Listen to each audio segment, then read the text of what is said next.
Well, good morning, everyone, and welcome to the Diversity and Humanity Virtual Summit, where this is an invitation for all of us to lean into a new vision for creating harmony in the workplace. And I am so excited that over the next 2 days, we will be joined by all of the authors of the brand new best-selling book, The Diversity and Humanity, a new vision for creating harmony in the workplace. My name is Kayleigh O'Keefe, and I am the founder and CEO of Soul Excellence Publishing, where we are on a mission to amplify the wisdom of conscious, courageous leaders in business. So many executives and entrepreneurs want to write a book, they want to share their story, and yet it can feel like such a daunting and lonely task that most put it off until retirement. And I believe that there's so much value in engaging in the conversation today and sharing your wisdom today, which is why I make it easy for leaders to share their stories in multi-author books, to explore personal growth and transformation, and to speak out on topics that otherwise might be a little scary to do so without a group. So that's what I do, and so excited that you're here for the next 2 days.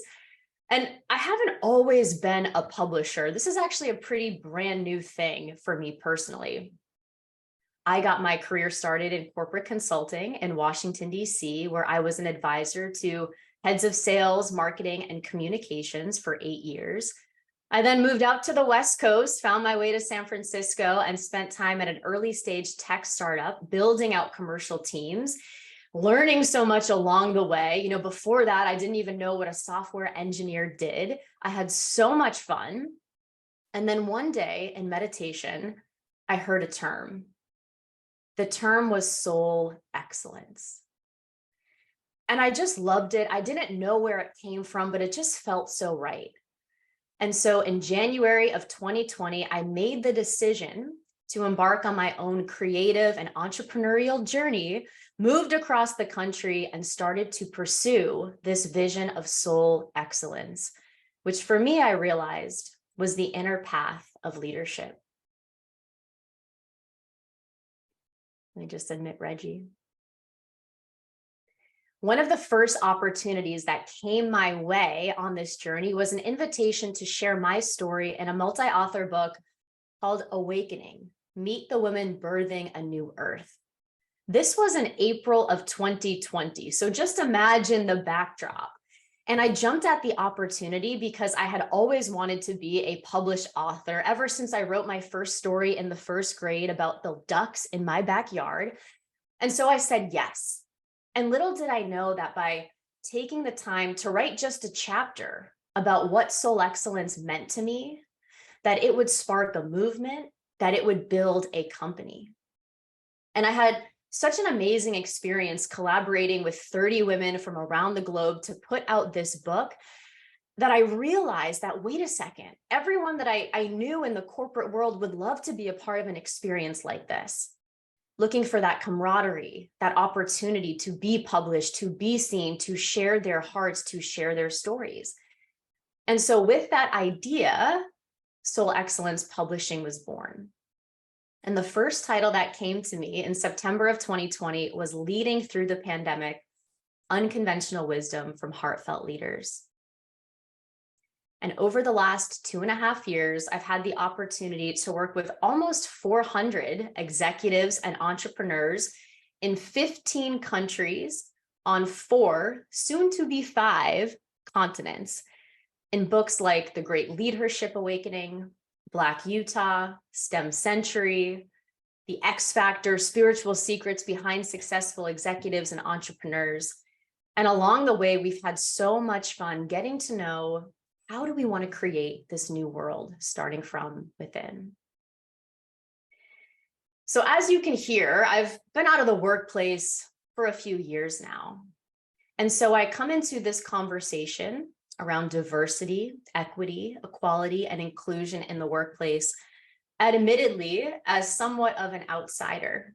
I'm not in the thick of it right now, like so many of you are. And so from my vantage point, though, via conversations on LinkedIn, and of course, conversations I've had with all of these leaders over the last few years, I can't help but notice that so many of the conversations feel laden with fear, laden with guilt, laden with shame. And there seems to be a real conversation around individual identities over shared aspirations, a conversation about who's getting what and when. And it just seems to me that there's got to be a better way. In fact, when I think about conversations that are happening in the workplace right now, I can't help but notice that they're pretty much all about power. Who has power? Who gets to wield it with full force? Who's on top? Who's at the bottom? And it really feels to me like it's based on an assumption that there are finite resources.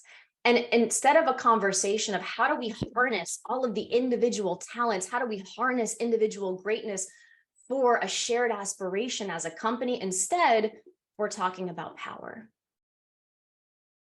I don't know if you feel the same, if you're noticing the same in your own workplace. But I want to ask, how is that working out for us? How is that working out in your company right now? Here's my premise for the next 2 days at this virtual summit. My premise is this: diversity is our default. Humanity is our call to action. Now, I'm going to say this again, and if you're here with me live in the chat, just let me know the first thing that comes to your mind when you hear this phrase. Diversity is our default. Humanity is our call to action. What does that mean to you? Just take a moment. Diversity is our default. Humanity is our call to action. What do you think of? What do you feel? What's the first phrase that comes to mind? Or the first question, even better, that comes to mind? Let me know.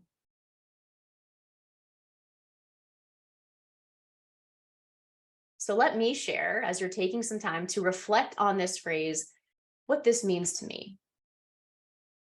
Personally, I think it's pretty obvious that diversity is our default. I mean, just look around us. There are 8 billion people on the planet, many who have come before us and many who will come after. And not a single one of us is the same. We are born completely unique and then shaped by unique forces and experiences throughout our lives. Diversity is our default as a species.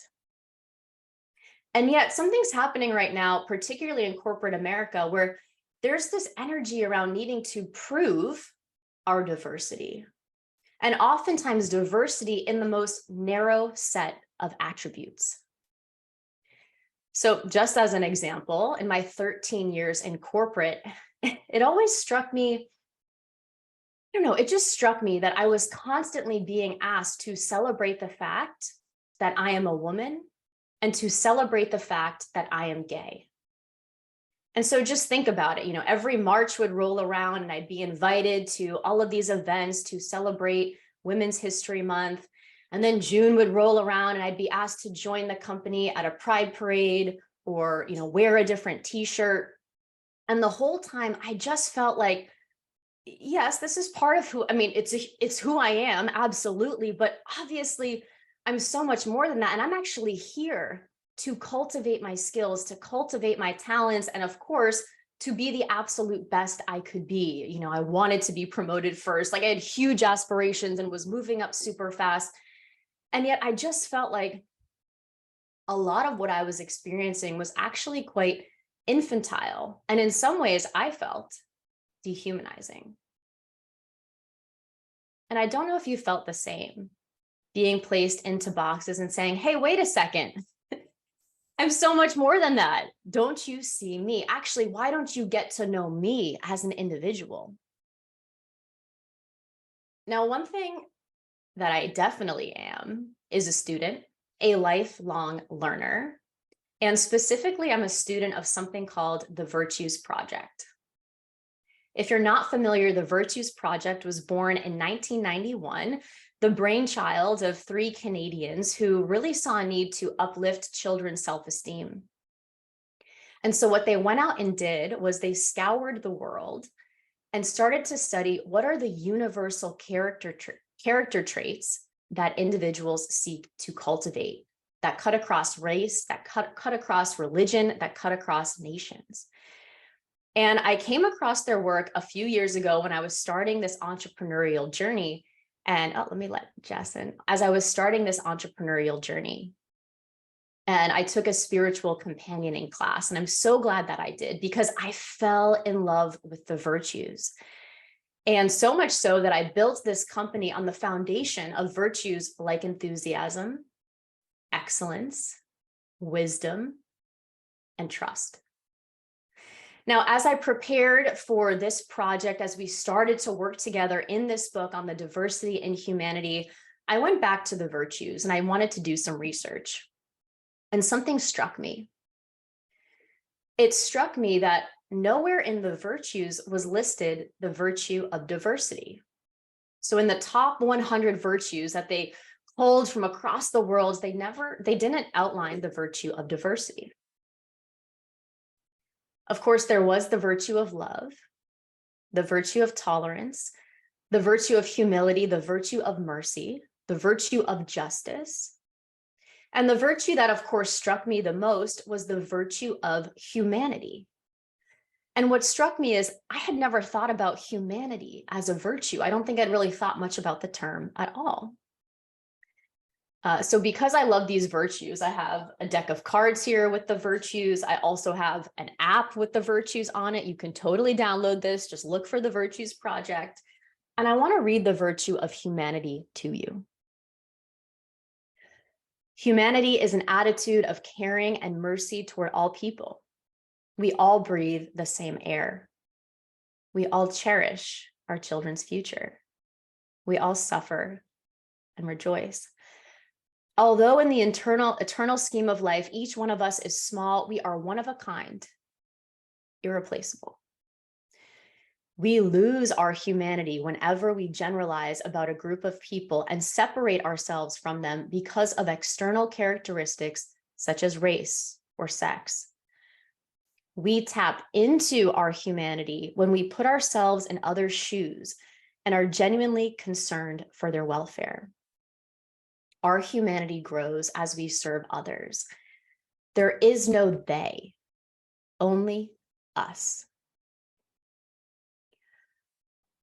I loved coming across this virtue in terms of this project, in terms of this book. And I want to share on the back of every virtue card, again, handy app, you just click this button and voila.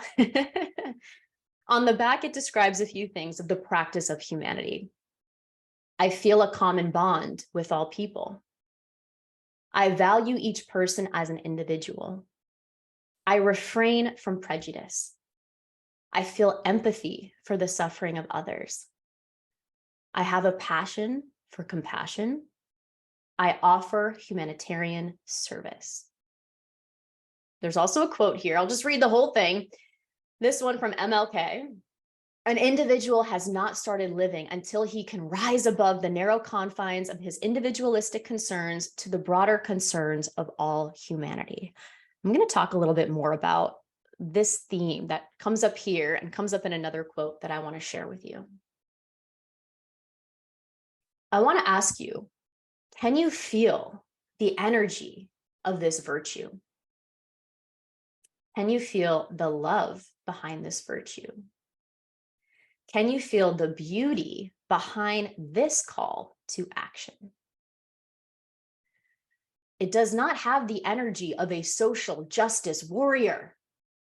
It has a calmness, a surrender, and I think most importantly, a curiosity. And I truly believe that curiosity is what's so missing in many of the DEI conversations happening in corporate. So ask yourself, think about what you've been exposed to within your company through trainings, through emails, through meetings, through conversations, through everything that's happening on this topic over the last few years. And I want you to think not about the words that have been said. Don't think about what's been said. I want you to focus on what you felt. Just even close your eyes and feel for a moment, like think back to an experience that you've had related to DEI within your company. and ask yourself, did you feel an energy of love, of care, of openness? Or did you feel an energy of shame, of blame, of guilt, of closing things down? If we are to constantly and only focus on diversity, diversity, diversity, then I truly believe we are only focusing on what separates us. But if we believe that diversity is our default, then humanity is our call to action. And I want to take it even one step further. Humanity is our calling. It is our life force. It is what's asking to be renewed in our mind, body, and spirit day in and day out.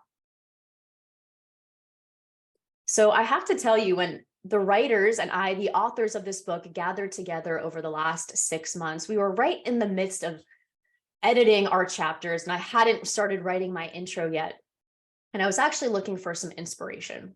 And so I went on a drive an hour north of where I live, and this beautiful artsy town. And as I was walking around the town, I came across the Martin Luther King Jr. Pathway to Freedom.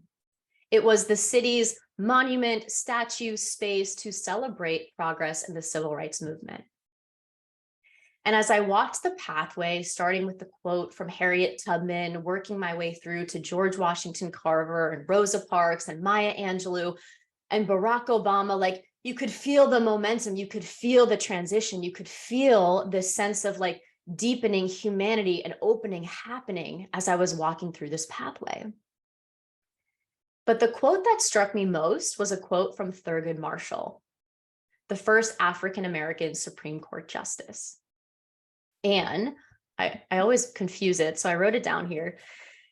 His quote is, "In recognizing the humanity in my fellow beings, in recognizing the humanity in our fellow beings, we pay ourselves the highest tribute." And I just found that quote to be so beautiful, so uplifting, so inspiring. And of course, it had the word humanity in it right as we're writing this book. So I was like firing on all cylinders, like, yes, yes, yes, yes. And then I thought, wait a second. I feel like for this moment in time, we need to flip the script on this quote. And what if instead we said, in recognizing the humanity in ourselves, we pay our fellow beings the highest tribute? Now take this to you personally for a moment. Let's just rephrase it even more specifically to you. In recognizing the humanity in myself, I pay my fellow beings the highest tribute. Where are you not recognizing your own humanity? What I mean is, where are you judging yourself? Where are you shaming yourself? Where are you not accepting yourself? Where are you comparing yourself? Where are you setting such unattainable goals in this present moment that you feel constantly deflated? When we enter into these DEI conversations about creating more harmony in the workplace with a warring energy within, is it any wonder why things are not getting better? So my invitation is for you to look within and notice, where can you soften? Where can you surrender? Where can you come back into even more self-love? Because this is what will help to fashion a new vision for creating harmony in the workplace.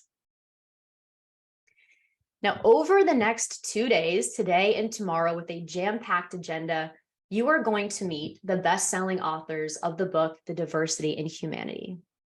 These individuals are super successful and, by the way, extremely humble executives and entrepreneurs.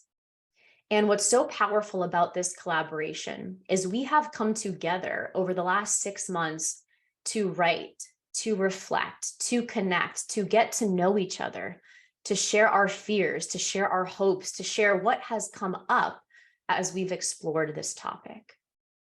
And I truly believe that this experience over the next 2 days is unlike anything else that you're going to find out there on this topic, because of our shared vision, because of our connection, because of the level of intimacy that we've built as an author group over the past 6 months. And I'm just so excited for you to get to meet these individuals. You are going to hear people share stories about confronting their own biases, coming to terms with their own identity, exploring and critiquing the culture, and sharing their own definition for the diversity and humanity. I think that what we have really done here is embodied a different conversation and a different way of people coming together, because you can best believe we don't agree on everything. Me and all of the authors, we are unique. We have our own beliefs, our own religions. We come from different places, different backgrounds, different citizenship status, different sexuality, different preferences, and most importantly, different life experiences and ways of being that have shaped us. And yet, in the spirit of the virtue of humanity, we have come together and held each other, allowed each other the grace to share, to learn, to grow. And so I ask you, what would it feel like to recognize your own humanity? What would it feel like to recognize the humanity within?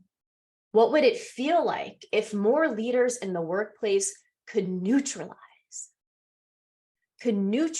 the energy of war that's happening in these conversations and take a breath and enter more calmly and curiously into the conversation? And I'll ask you to repeat with me: in recognizing the humanity in myself, I pay my fellow beings the highest tribute. Today and tomorrow, we have a jam-packed lineup. I have it in front of me. You're going to meet Marcella, who talks about her experience as a female in her industry, which is no easy feat. Kristen, who will share more with us about intuitive leadership. Quentin, who's exploring ageism, a topic that we don't often associate with this topic of diversity, equity, equality, inclusion. Claudia is going to share with us more on her definition of Humanity 101 and how important care is.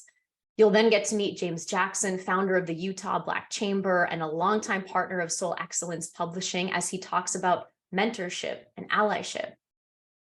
You'll then meet John, who focuses on mental disabilities and awareness, and his story of mental illness, mental health, and addiction to now being a disability and inclusion leader at Amazon. You'll meet Rishi, who talks about transformational DEI programs within corporate. And then if you join us tomorrow, you'll get to know Melissa as she shares her approach for more compassionate DEI conversations. You'll then get to know the dynamic duo of Reggie and Karen as they explore their friendship and what they've come to explore and realize as they've risen through the ranks in their different careers. You'll meet Shantae, the CEO of My Best Shift, and a Jedi master who focuses on empathy and belonging. And then you'll get the chance to hear from me again to wrap up the summit on my personal story, my awakening, my journey to falling back in love with self. Because as I've shared here, in recognizing our own humanity, we are able to give that gift to everyone else. I believe it starts within. And so you are in for a real treat over the next 2 days: interviews, talks, conversations. I am so grateful that you are here, that you are watching us live, that you are catching us on the replay. And it's my hope that this opens up the door to a third way, to not black and white thinking, not either or thinking, not a power-based thinking, and instead a third way on the foundation of the virtue of humanity and of love. If you haven't bought the book, I highly recommend you check it out. It's in print and digital version on Amazon, and we actually hit bestseller on Amazon in 8 different business categories last Friday, which means to me that the world is hungry for a different kind of conversation, a more intimate one like we're having right here, where we're renewing our hearts and bringing that back to the workplace. I'm Kayleigh O'Keefe, the founder of Soul Excellence Publishing, your host for the next 2 days. And I want to thank you so much for casting a vote for this new vision for creating harmony in the workplace. You being here matters so much. And we can't wait to hear from you, to hear your feedback, to engage with you throughout this summit and long after, because we are just at the beginning of sparking this new movement. And I thank you for being with us on that journey. We'll see you at the top of the hour for my interview with Marcella. Can't wait. See you soon, and see you over the next 2 days at the Diversity and Humanity Summit. Thank you.